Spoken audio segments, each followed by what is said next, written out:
Kesaksian Anatairas, keturunan sebagai orang Manado, karena ayahnya orang Manado, tetapi terlahir sebagai seorang Muslim. Disebabkan karena ayahnya masuk Islam setelah menikah dengan ibundanya. Namun ajaibnya, Tuhan tidak biarkan mereka binasa, sehingga Tuhan memanggil mereka kembali. Seperti apa kesaksian lengkap dari Anatairas? Silahkan simak video berikut ini. Haleluya. Saya mungkin ingin menyaksikan sedikit bagaimana Tuhan menjamah saya. Saya tadinya saya Muslim. Ya, ayah saya berasal dari Manado, tapi begitu menikah sama ibu saya pindah, sehingga kita 6 orang kakak beradik semua dilahirkan Muslim. Dan kehidupan bergulir seperti biasa, dan saya juga sampai satu saat saya terjun ke dunia entertain sebagai model tadinya, dan juga kemudian pemain film layar lebar, dan kemudian sinetron sampai saat ini. Tapi saudara, saya mau menyaksikan Tuhan itu baik. Karena apa? Karena Tuhan menjamah saya di saat saya sedang dalam kebimbangan, mencari kebenaran itu di mana. Saya selalu berdoa, dulu saya sholat 5 waktu, saya selalu berdoa, Tuhan tunjukkan saya jalan kebenaran itu. Selalu saya berdoa seperti itu. Dan puji Tuhan, saya pada waktu itu ikut KKR tahun 89, saya mengikuti KKR di Istora. Di situ dikatakan bahwa ada kesembuhan ilahi, dan saya membawa papa saya yang sedang sakit keras, sakit kanker stadium 4. Saya bawa ke KKR itu, padahal saya belum percaya sama Tuhan Yesus. Puji Tuhan, tindakan yang tepat dan luar biasa. Dan hari pertama saya tidak mendapatkan apa-apa, dan ayah saya ditumpang tangan juga belum disembuhkan Tuhan. Hari kedua saya datang lagi, nah di situ saya dijamah Tuhan. Begitu saya menaikkan satu pujian, saya diurapi oleh Roh Kudus, dan saya nangis terus sepanjang kebaktian itu. Haleluya, luar biasa dijamah Tuhan. Dan ayah saya didoakan lagi, juga tidak terjadi sesuatu apapun, dan tidak sembuh, belum sembuh. Hari yang ketiga saya datang lagi, di situ saya baru mendengarkan firman Tuhan. Betul-betul saya fokus mendengar firman Tuhan. Ya, firman Tuhan ditabur itu tidak akan kembali dengan sia-sia. Firman itu bekerja dalam kehidupan saya, dan sampai saat ini. Puji Tuhan, firman Tuhan yang didengar tidak sia-sia. Memang ayah saya tidak sembuh secara jasmani, tetapi Tuhan punya rencana lain bagi papa saya. Papa saya meninggal, dipanggil Tuhan, tetapi sebelum meninggal Tuhan sudah jamah hatinya, sehingga papa berbalik lagi menerima Tuhan Yesus dan dibaptis.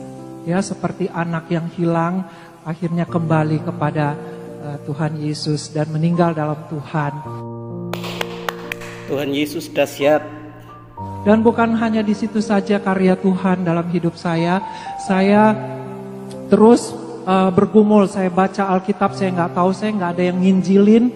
Ya, saya bertobat lewat pujian, dan saya kebetulan seminggu kemudian ada seminar mengenai Al-Quran dan Alkitab. Saya ikut lagi di situ. Saya membawa 2 kitab suci, dan di situ saya menemukan ayat yang betul-betul membuat saya bertobat, dan ayat ini adalah ayat yang membuat saya tidak ada alasan lain untuk tidak menerima Tuhan Yesus. Di dalam Yohanes 14 ayat 6, Di situ dikatakan, akulah jalan dan kebenaran dan hidup. Tidak ada seorang pun yang datang kepada Bapa kecuali melalui aku, kata Tuhan Yesus. Tidak ada nama lain. Ya, tidak ada nama Abraham, Adam, siapapun, Muhammad, tidak ada. Jadi nama Tuhan Yesus, dialah jalan itu, jalan menuju surga. Kebenaran itu, kebenaran yang memerdekakan kita. Ya, amin. Amin. Yesus jalan kebenaran dan hidup. Dan juga hidup. Kita memiliki hidup kalau kita percaya kepada Tuhan Yesus. Bahkan hidup yang berkelimpahan. Amin. Di situ saya, aduh Tuhan, selama ini memang saya tidak tahu. Memang kadang-kadang kita binasa karena tidak tahu. Jadi ada satu ayat lagi yang menambah kuatnya saya lagi di dalam Kisah Para Rasul 4 ayat 12.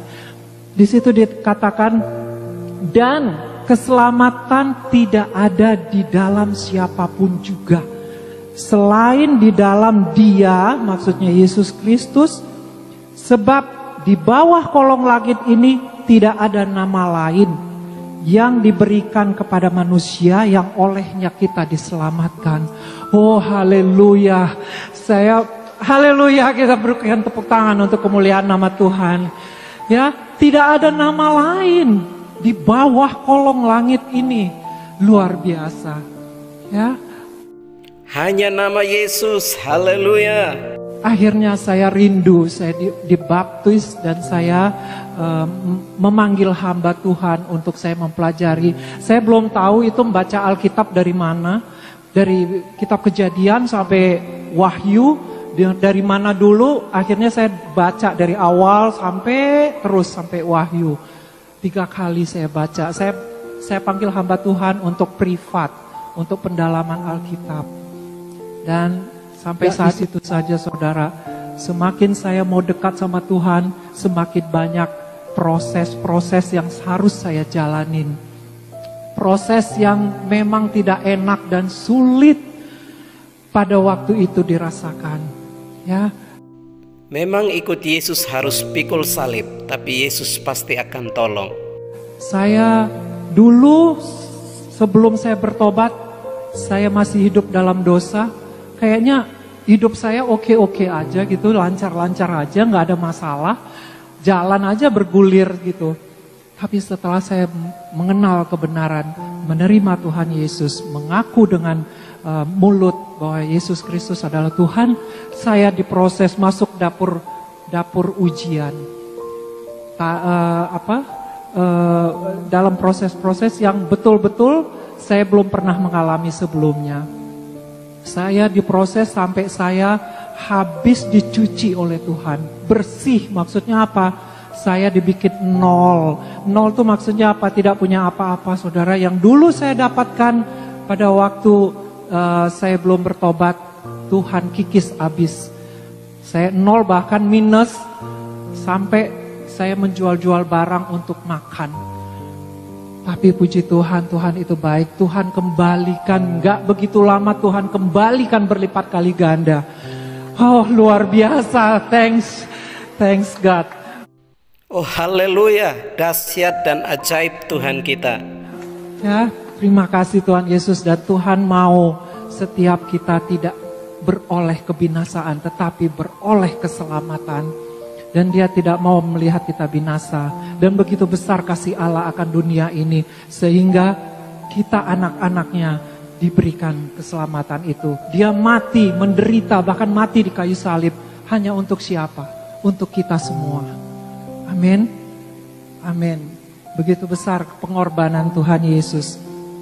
Dan begitu saya terima Tuhan Yesus, hidup saya berubah. Pola pikir saya berubah. Amin. Hati saya berubah. Dulu kalau saya ada orang memfitnah saya sedikit, langsung saya bereaksi, meresponi bahwa apa?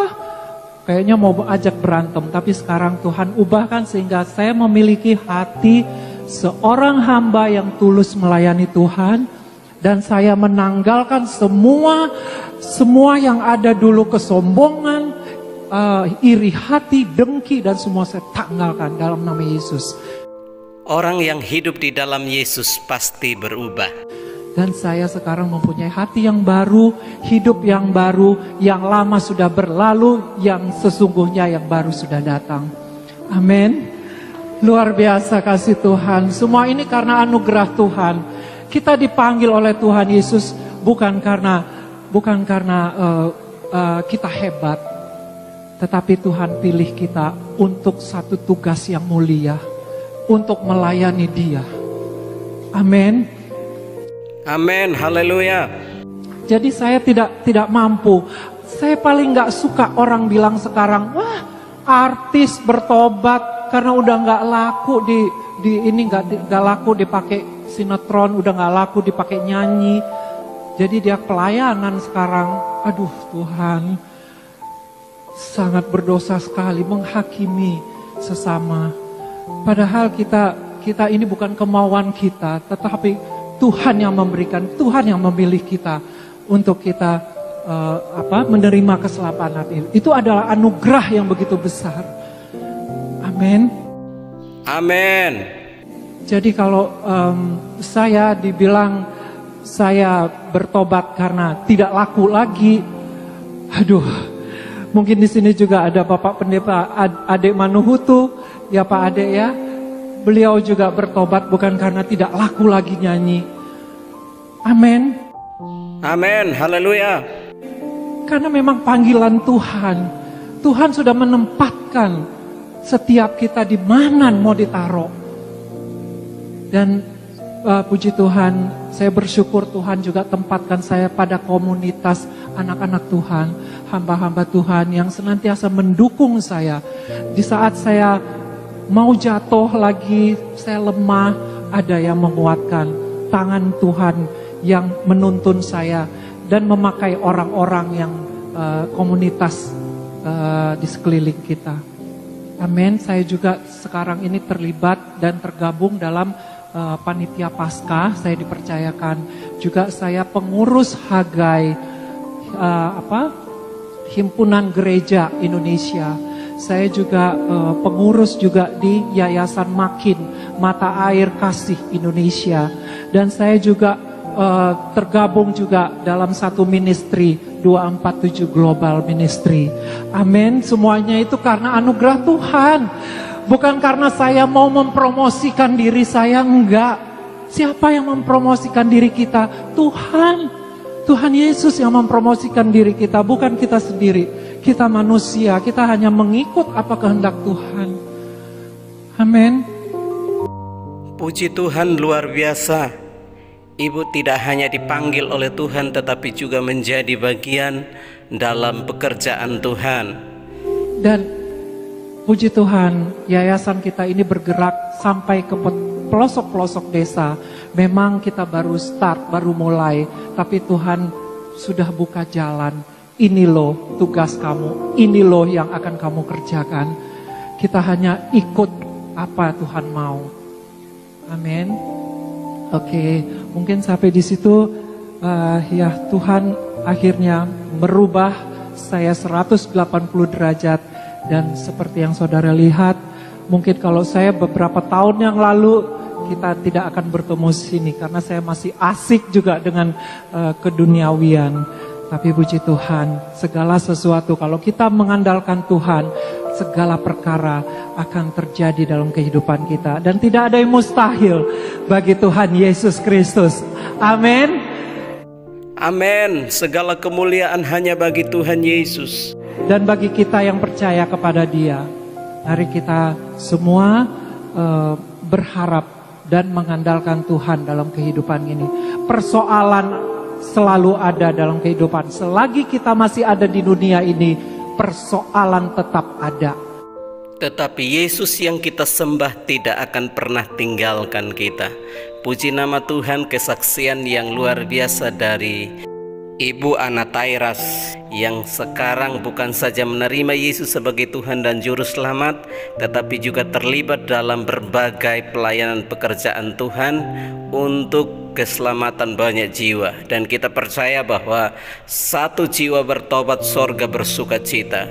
Dan kita percaya bahwa jiwa yang kita bawa kepada Tuhan itu ada upah yang Tuhan sudah sediakan bagi kita. Itulah sebabnya selagi masih ada di dunia, marilah kita bekerja untuk Tuhan. Marilah kita melakukan yang terbaik, sebarkan kasih, supaya kasih itu nyata untuk semua orang. Dan orang yang melihat kasih dan merasakan kasih yang kita hasilkan dapat menerima Tuhan sebagai juru selamat pribadi. Tuhan memberkati sahabat Eva Kreatif semuanya. Amin.